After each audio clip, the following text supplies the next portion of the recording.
Welcome to Conversations from St. Norbert College, a program that encourages good discussion in our community on today's local and global issues. Now, your host for Conversations from St. Norbert College, author, professor, and nationally known sports economist, Dr. Kevin Quinn. Welcome to Conversations from St. Norbert College. I'm Kevin Quinn. Our special guest is Rob Demovsky, who covers the Green Bay Packers for ESPN. We'll discuss his career, the Packers, and the NFL. Demovsky covers the Packers for ESPN as part of its NFL Nation team, which has a reporter in each NFL city and serves all ESPN platforms, digital, radio, and TV. He joined ESPN in July of 2013 after nearly 16 years as a sports writer for the Green Bay Press Gazette. A native of Arlington Heights, Illinois, Demovsky has a degree in journalism from Ohio University. Rob, welcome to the program. Thanks, Kevin. Thanks for having me. So after just a little bit more than a year at ESPN, you have quite a body of work. I did a search on ESPN for your name. Okay. There were 1,525 hits. So you're a busy guy. It is. It's it's interesting because I'm probably writing more stories for ESPN.com than I did in a year at the Green Bay Press Gazette, but it's a little bit of a different format. There's some shorter stuff, more analysis versus sitting down and writing a newspaper story where you might write 900 words. So yeah, that's a little surprising that it's that high, but it makes me think I didn't have much of a life in the last year either. Well, I mean, if you figure that's probably 5 stories a day or 5. That sounds about right. Yeah, that sounds about right. That's a lot. Well, I'm guessing that most people find that you have a dream job. I mean, you get to cover the Packers, and maybe you haven't heard, but the Packers have a pretty strong fan base. And you're working for ESPN. So tell us about your job there. What do you do? You sort of summed it up in the intro, where it's all ESPN platforms, the website, digital, ESPN.com. It's radio, the national radio network, and of course the multitude of television stations that they have and all the NFL programming. But really what it is about a year or two ago, ESPN decided that they wanted to have an NFL reporter in each city, specific to that team, and to be the man or woman on the ground that if there's anything major that happens, that's the person they would go to put on SportsCenter or on the radio, and yet still have the daily coverage that these teams want. They have a list of top 100 teams of interest in the country. It could be NFL, Major League Baseball, hockey, NBA, even colleges.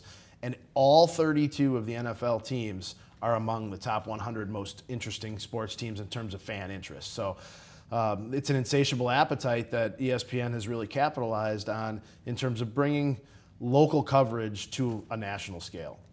The warp and woof of the football season, I think, lends itself very well to developing the fan base. I mean, Sunday are games. Right. You have Monday night game, right? You have a Thursday night game, and then there's certain things that happen every day. Right. Fantasy, of course, is just driven a lot of that stuff. Yes. Yeah, it's the fantasy and really the gambling aspect of it. The odds and the Las Vegas bookmakers, online legal gambling in some spots.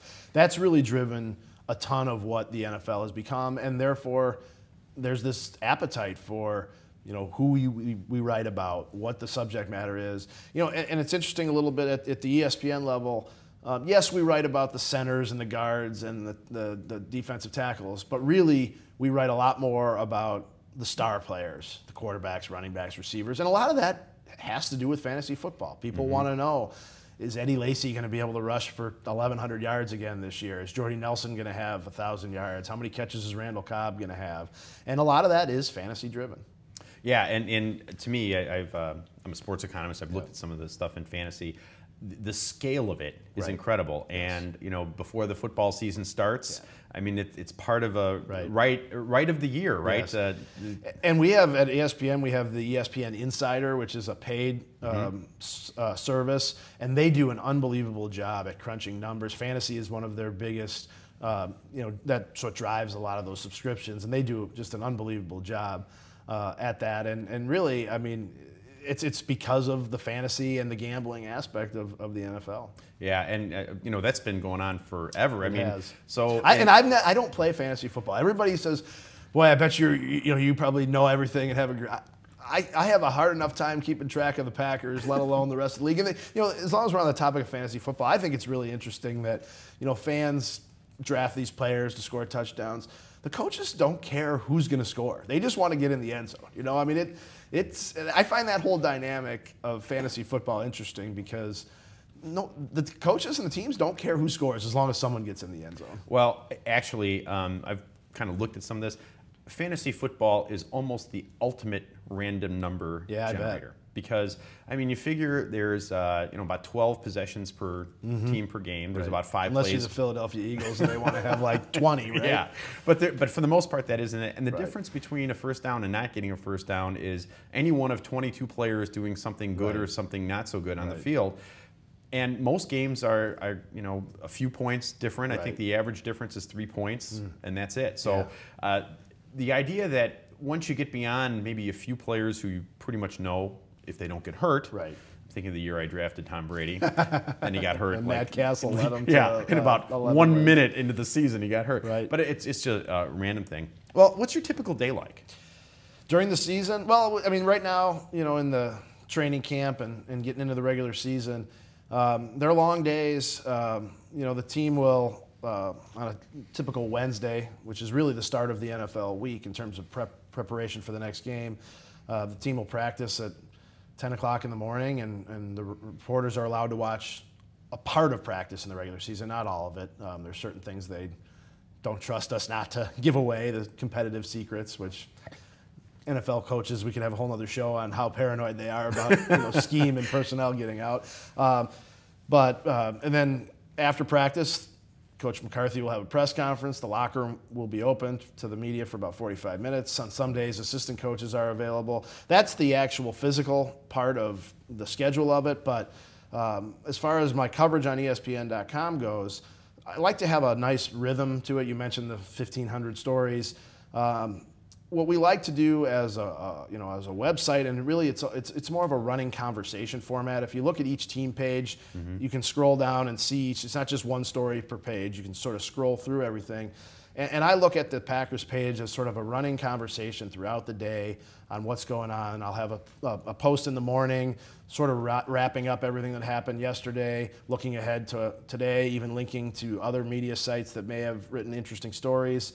And then it's just as the day develops, whatever story comes up, it's almost an instantaneous format where instead of waiting till the end of the day, like you would maybe for a newspaper in the old days, and figuring out what you have and then putting it into a story, we're sort of having this develop. You'll see stories develop across the portion of the day, and I might rewrite the same story with more information later on, rather than sitting around and waiting for the end of the story to develop like we would in the old days. So I think that's how it's changed for me. So do you like it better or not as much as the more frenetic, shorter soundbite version versus the big feature? I like the fact that in the format you can sort of go back and reference, hey, this is what we wrote 3 hours ago, but this is what we know now, or this is what we wrote yesterday, and this is why. And I think what we've tried to do at ESPN, if you've noticed on the front page of the NFL or any of the main page, we'll have up in the right corner, it'll be the top news stories, and then we'll have analysis. The writer's name will be next to it, and there'll be a link. And I think that's what we've been able to do better than the traditional media outlets is, yes, we have the news, which everyone wants, but then we've also been able to give you a fairly quick, instantaneous analysis of why this is important, what it means. It's not just enough anymore to give the people the news. You have to tell them why it's important, what it means in the grand scheme of things. And I think that's what I like about the format that we're doing right now. And I think that's become very popular. I think you've seen a lot of websites, national websites, sort of mimic the ESPN model. Yeah, I think so. In fact, when I first saw ESPN going to this, it reminded me a lot of MLB Advanced Media and the way that they have, now they work for MLB, they do, but they maintain supposedly journalistic integrity. And the beat writers do cover the teams, and they seem to be critical in all the right places. Yes. As a Cubs fan, I mean, I don't know how else you could be anything but critical. Right, exactly, yes.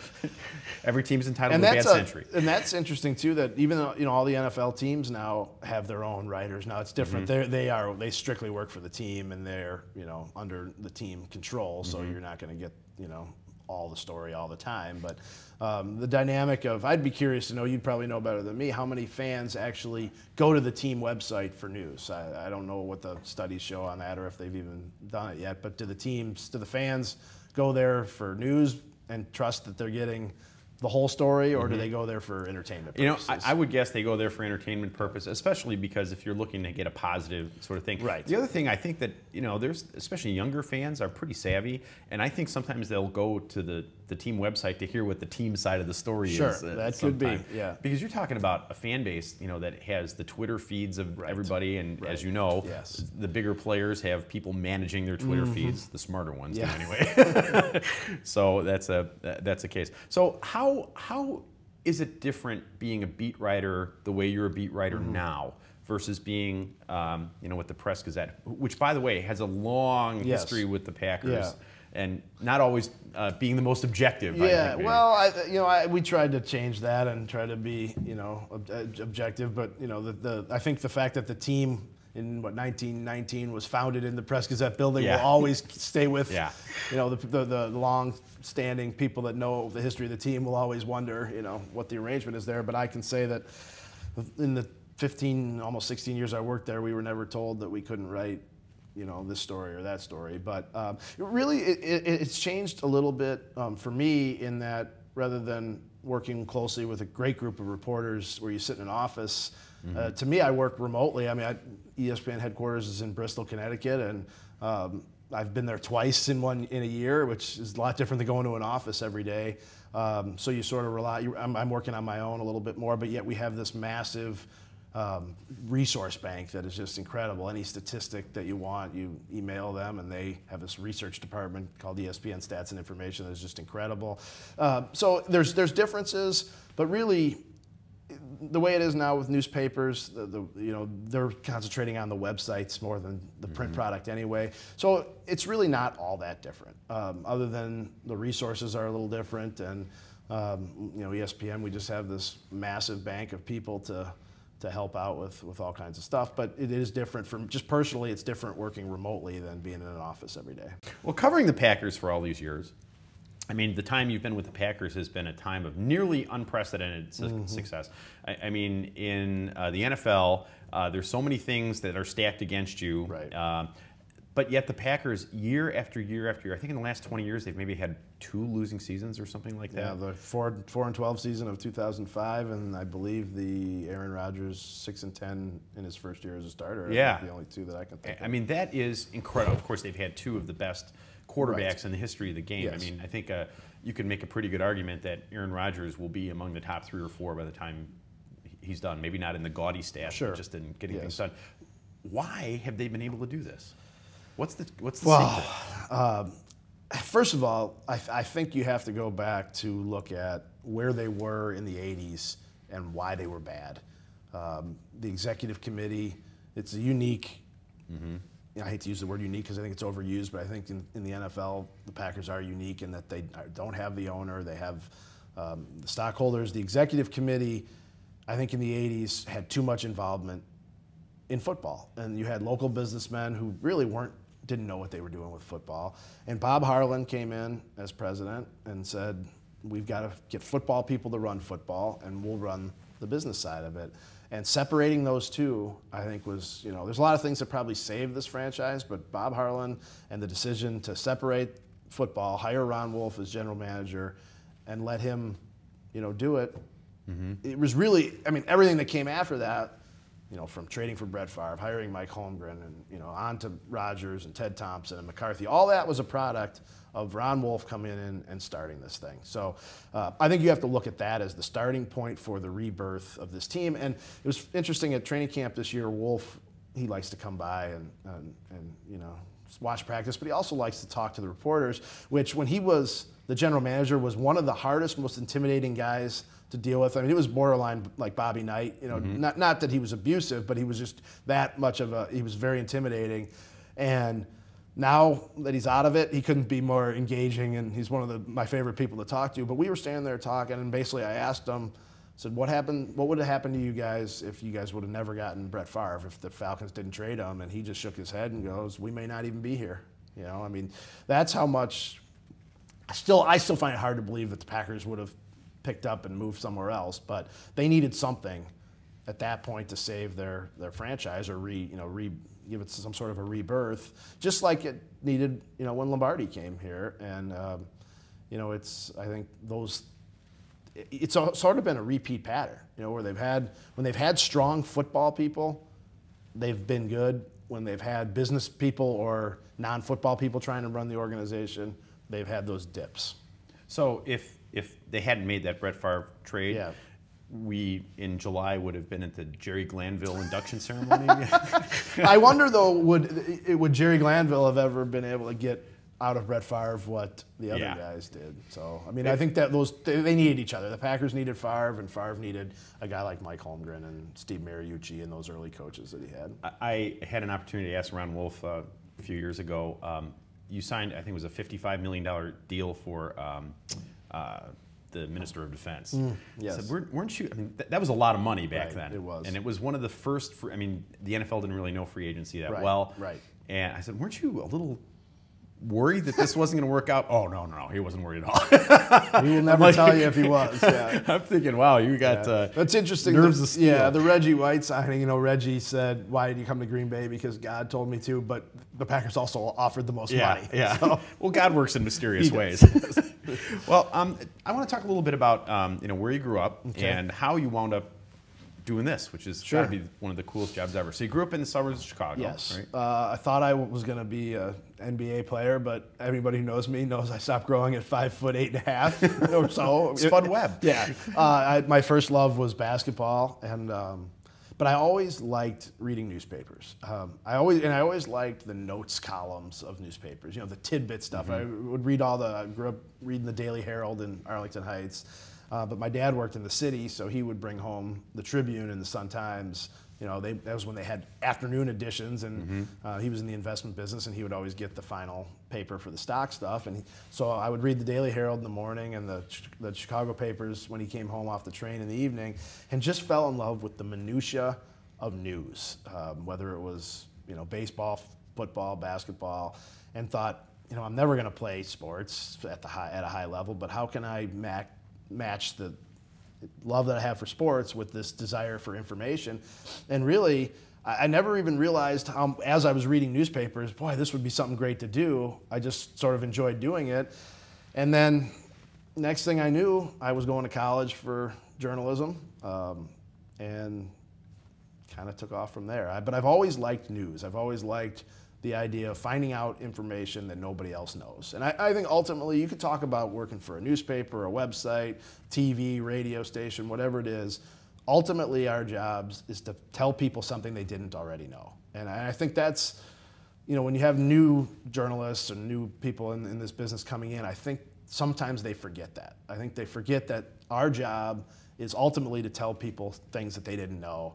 And that's still what gets the juices going after 20 years of doing this, is finding out news and breaking news and telling people things they didn't already know.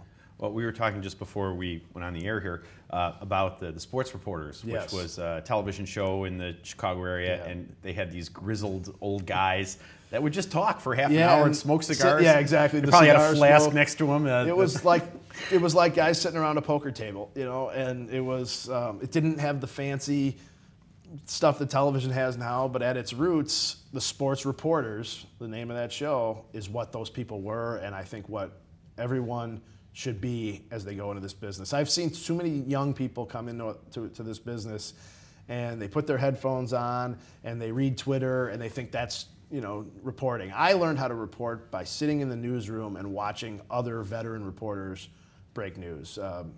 Guys like Cliff Crystal and Pete Doherty have been unbelievable at breaking news over their careers, and really just when I came to the Press Gazette, it was my third job at a newspaper, but I had never covered a major professional sport, and watching how those guys broke news and developed sources that's how you learn how to do this job. So as you look back on the time here and maybe even in college, what were the biggest stories that you felt that you broke or covered? What were the ones that were kind of most important? Maybe now they don't look as important, but at the time they did. And which were the hardest ones to cover? Well, the hardest story I think to cover was the summer of 2008 with Favre and the retirement saga. But it also during that time, was a really interesting study in personalities and also trying to find out information when people frankly did not want to share information. And probably one of the more memorable stories of that saga was when we found out that the Packers were going to fly down to Hattiesburg. Mark Murphy was going to go down there and essentially bribe Favre into retirement by offering him this $20 million lifetime or contract to just not play.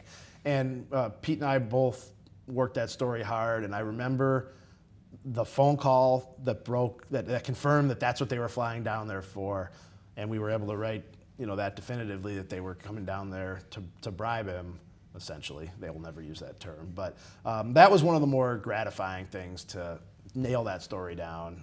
There's so many, someday someone, I hope, from the inside of both Favre and the Packers will get together and write a book about what happened. I would love to be a part of it, but I would also just love to read it because there was so much dynamic news going on at that time. And those are the stories that really you have to live for as a reporter. Yes, it made our lives difficult at the time, and I have an understanding wife who knows that I sometimes have to drop what I'm doing on a moment's notice for news, but those are the time. I mean, there's so many stories over the course of 20 years of doing this, but that it probably, because of how high profile it was and because of how long it went on, was probably one of the more interesting stories I've ever been a part of. I remember it being kind of like the Francisco Franco, coma and death. It just, nothing happened. Right. They were just reporting he's still dead. Still dead. Yes. But the other part I remember about that was Mark Murphy was fairly new here in town. Yes. And I felt really bad for him. Yeah. The epitome of that was, I think, if I remember correctly, there was a rain delay or a lightning delay at family night, yes. And they dragged Mark onto the thing, and I mean, I think it was a split screen with the Favre getting out of the plane at the airport. I mean, it was a hero's welcome. To a hero's welcome, and poor Mark's trying to just run a football team. Yeah, it was I mean, I think if you asked everybody from Favre to Thompson to Murphy, they would all say that they wish that it could have been handled differently, but it seems like 6 years later we've finally gotten past it. Yeah, it sounds like all healing. So, what are some other stories? I know that you worked on a fairly high-profile one with UWGB. Yeah, that was a very interesting story. My only, and I can't say regret about leaving the Press Gazette, but that story happened in my last year there, and then I ended up leaving to go to ESPN. I really would have liked to have seen how UWGB would have reacted to me still covering that team after writing those stories, which we stand by, and we wrote. The thing I think people misunderstood about the story, the allegations that Brian Wardle mistreated players, was all we were doing was reporting why he was being investigated. Not necessarily, we never said, hey, this is fact, although several of these things were proven to be fact. But I think what people misunderstood was that we were taking a side one way or another. That's not what a journalist does unless they're a columnist. That's a totally different story. It was a difficult story, and there were people's jobs on the line, and Brian Wardle didn't handle it very well in terms of, quite frankly, he threatened to sue the Press Gazette, which is, which was a bizarre tact. So I'm not sure the discovery phase of that trial would necessarily be. But it's interesting because that was a story that broke in April of what would that have been, 2013, I guess. But I had been hearing about these allegations in January and February and had been looking into them, but we decided not to write any stories until the university actually thought it was worth investigating. And hey, when the university investigates a coach, that's news. And Brian Wardle and his people didn't see it that way, but that's news. Well, I think especially in like baseball or basketball where it's closed, many games, they travel together. Yes. I can see how you can sort of get a mentality that's us against the world no doubt. there. No question. But, there's huge egos involved in these things too. Oh yeah, I mean lots of money too. Yeah. So in general, if you're a beat writer, you have this sort of bizarre place. You have to, you have to develop personal relationships. You're a human being, so are these other folks. You're going to make friends. Right. But sometimes you got to write something and then go back to the locker room the next day and go, I did write that. And I think the most important thing is to show up in the locker room the next day. If you're going to write something critical, you better then be there the next day to take the heat. And I think guys will respect you if you do it. It's the guys who sort of hit and then run and don't show up to face the music, those are the guys that I think, they'll have trouble down the road. I've had plenty of disagreements over stories with sources, and in the end, when you end up hashing it out, and 90% of the time, you may agree to disagree, but the relationship is fine. Certainly there's 10% that, it doesn't, but, there's on a football team, there's 53 players, there's 20 coaches. There's no way everybody's going to get along with you. There's no way everyone's going to like you, but I've had a lot of veteran reporters tell me if you have 5 people on a football team that'll talk to you, that's fine. I've heard that before from some other folks. Yeah. So way back when we think about 1961, for example, when Mantle and Maris were doing their thing. Right. I mean, it's well known, some of the behavior, I guess, there. That's changed, and probably with Howard Cosell in the late 60s and early 70s sort of making sports into a social issue, that's the case. But still, you're covering people in their workplace. Right. How do you decide what to put in and what to, in a deadspin world, how do you decide what to put in and what to leave out? That is a great question. And I think ultimately it comes down to just personal judgment, and not just by you, but by the people you work with. And a lot of those decisions, quite frankly, are made by people above my pay grade. But it is a question that you have to ask yourself all the time. Is this news? Is it newsworthy? There are tons of stories like that. Some of them, like, for example, the Michael Sam story. He wanted that story to be told. So fine, there's no issue, there's no debate there. But let's say there's a similar situation and you as a reporter find out about it, but the person doesn't want it out. Should you write it? Should you not write it? That's a debate that goes on in newsrooms all over the country, and I'm not so sure that there is a right or wrong answer. I think you take it as a case-by-case basis, and hopefully you and your editors make the right decision. I was listening to a baseball game yesterday, and I heard one of the folks who was on the broadcast team talk about how they've had experiences where this guy, he's a 280 hitter and he's hitting 180. Well, he's going through a divorce or some other thing. Is that relevant? Is that relevant? Right. You talk about that. Right. I mean, no one, as a fan, right. It certainly increases the interest level. I mean, the more connection we feel with that, but I don't really want to know some of that dirt. Yeah, I agree, and it's a fine line between what's relevant to the reader and what isn't. I do have one last question. Okay. We're almost out of time here, and it's this. I mean, there are young people that want to get into the sports business. I run into them all the time here.